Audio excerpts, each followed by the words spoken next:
never slow up, no I don't take shit. I got no love for the fakeness. If you wanna play tough and wanna hate this, I'll always show up.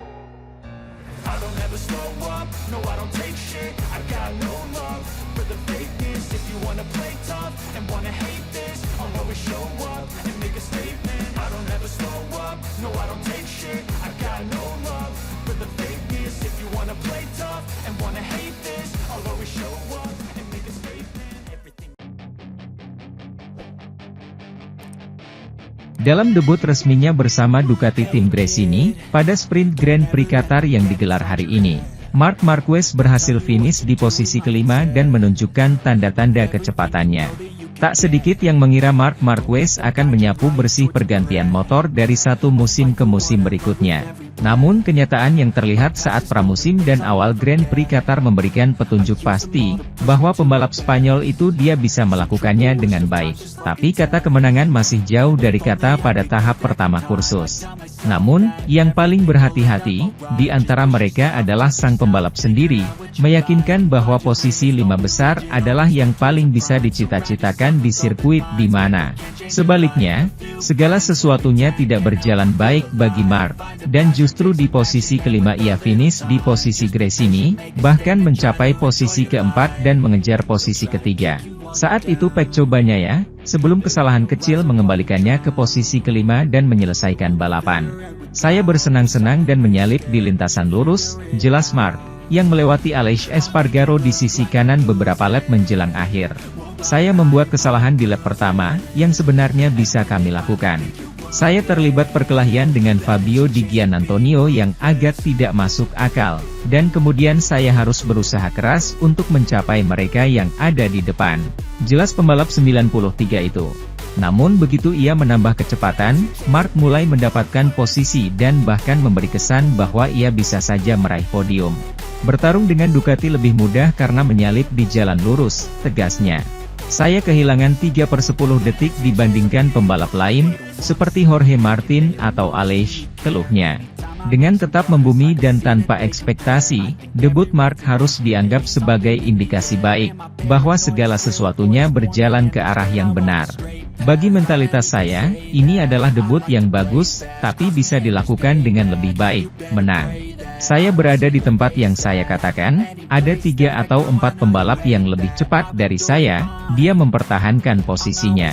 Sementara itu, Jorge Martin senang dengan kemenangan pertamanya musim ini, yang menempatkannya sebagai pemimpin klasifikasi umum. Tetapi memperingatkan bahwa masalah yang mengganggu pada Ducatinya masih ada dan dapat merugikannya dalam balapan hari Minggu ini. Pembalap Spanyol itu menyelesaikan tes Qatar dengan lalat di belakang telinganya akibat beberapa getaran aneh di bagian belakang motor yang muncul di hari terakhir. Sensasi yang kembali dialami Sabtu ini, di sprint pertama musim ini. Terbukti, meski begitu, pria asal Pramac itu berhasil menang dengan luar biasa, menjadi pemimpin pertama musim ini. Pantulan di belakang masih ada, kami harus bekerja karena saya sudah berkali-kali diambang terjatuh saat balapan. Jika besok kami melanjutkan masalah itu maka mustahil untuk memperebutkan kemenangan, peringatan Jorge Martin di akhir. Saya memiliki kepercayaan diri dan saya merasa nyaman dengan motornya. Satu-satunya masalah adalah masalah di belakang, kami harus bekerja malam ini untuk menyelesaikannya. Tanya pria asal Madrid itu. Meskipun mengalami ketidaknyamanan, Martin, secara logis, senang memulai musim resmi dengan kemenangan. Senang memulai seperti ini akhir pekan yang bagus. Sejak pagi ini saya merasa nyaman, kami telah melakukan sprint dengan baik, mungkin lebih ke batas dari yang saya harapkan. Binder sangat kuat dari belakang, jaraknya belum jauh. Mudah perawatannya, jelasnya. Kami mengawalinya sebagai pemimpin dan saya harap ini bertahan lebih lama dibandingkan di Indonesia, kata pria Spanyol itu sambil bercanda. Yang tahun lalu kehilangan keunggulan di Piala Dunia, pada hari Minggu setelah mencapainya pada hari Sabtu sebelumnya. Terkait rebound belakang, Martin menjelaskan, dirinya tidak mengalami hal tersebut selama akhir pekan. Marc Marquez menjalani sesi latihan pertamanya sebagai pembalap Gresini Racing Ducati di MotoGP Qatar 2024. Performa dan hasil yang diraih Marc Marquez pun cukup apik karena ia bisa bersaing di 3 besar. Bahkan pada 10 menit awal sesi latihan pertama, atau FP1, pembalap 31 tahun itu bercokol di peringkat pertama. Hujan deras mengguyur sirkuit Losail dan membuat ada perubahan jadwal. Sesi praktice sebagai penentuan kualifikasi harus diundur ke hari Sabtu, sehingga diganti menjadi FP2. Marc Marquez menjadi yang tercepat pada FP2 dan berpeluang kompetitif di praktice nanti. Ada sedikit keuntungan dari hujan karena kami jadi punya data yang lebih luas dengan kondisi Losail saat ini, ujar Marc Marquez.